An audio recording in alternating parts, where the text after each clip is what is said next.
Hi, thank you so much for booking the lights at Tank Studio. This is just a quick little tutorial on how to set up the lights and where to find everything in the studio. At the moment we have 3 ELC 500 Elinchrom strobe lights in the studio, and look, Elinchrom for me is the top of the range, and these things are powerful and they're just so easy to use. So now that you've booked the studio, you would have booked the $10 fee for the Elinchrom trigger. It looks like this here, and then when you arrive, this will be placed on the front desk, and also the 3 cords that attach to the 3 lights will be out there for you as well, ready to use. Now, power in the studio, there is 2 power points, one in the far corner and then one in the other corner near the toilet. So on 2 ends, you'll find power points. Now, if you haven't added the trigger or transmitter, some people like to call it, to your booking, it won't be left out for you and it will be put away. So make sure that you have added it so it can be there ready to go for you to use. So you can do the next steps in any order, but personally, I like to put my trigger on my camera first. It just makes me all excited. So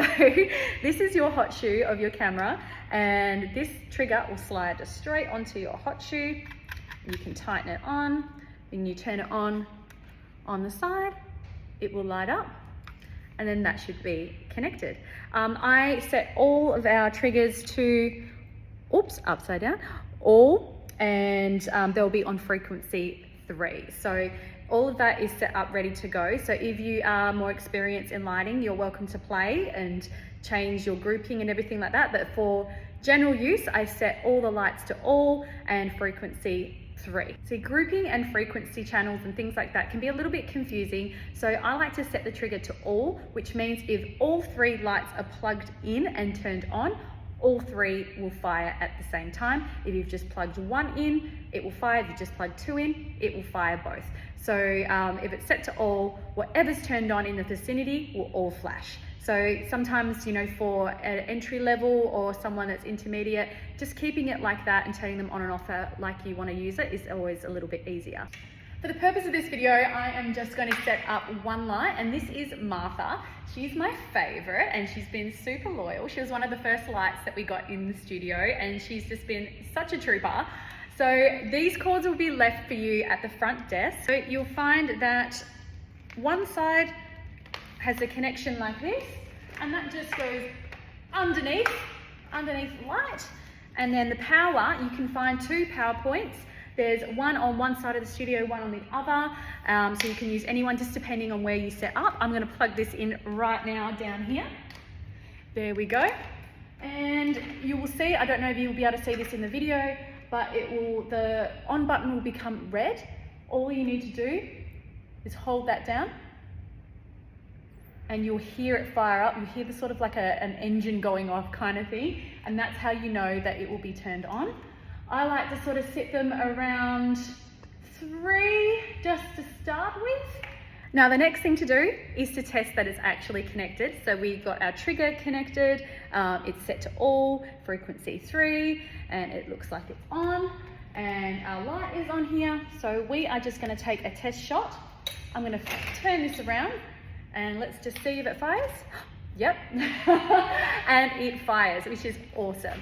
So you could repeat these steps for all the 3 lights if you wanted to use all 3. So depending on the kind of effect that you want to go for, that sort of determines how many lights you'll use. Also what the weather's doing outside as well, but the lights are strong enough to cancel out the light in the studio as well, depending on your settings. So personally, I love just to use Martha and just do a very tall sort of over the top light, getting that beautiful sort of depth and shadows. If you're doing commercial photography, e-commerce, you might want to use 2 or 3 lights. So you've got your key light in the front, a hair light at the back, and also another light in the front just for fill. So it's totally up to you what you prefer to do for the kind of effect that you want to achieve, but we can happily talk to you about that as well. If there's something that you want to achieve, you can send us your inspo and we can recommend how many lights and where to set them up. Okay, and I know you're thinking, what about my camera settings? And yes, this is very, very important. So we've got the lights set up, everything's connected, they're in the right position. Now we need to adjust our camera settings for strobe lighting. And it is quite different to shooting in natural light. So I can run you through my preferred settings for when I shoot in strobe. Firstly, with strobe lights, you need to have your shutter speed at around 125. And this is to prevent having a shutter curtain. So it's like a black line that will come down your photos. And it's just that your shutter isn't matching up with the speed of the light. So you've got to make sure it's slow enough so it can catch. So just making sure that your shutter speed is down at 125. And your aperture or your f-stop and your ISO can vary just depending on your style and then what you're used to. I personally like shooting at a high f-stop, which is about 7.1. Well, it's not too high, but that's high for me. So, and I get those really clean, crisp shots. So I usually shoot with an f-stop at about 7.1 and then also at a ISO of about 200. But you know, you can adjust and move just to see how you like your photos and how you want that outcome to be.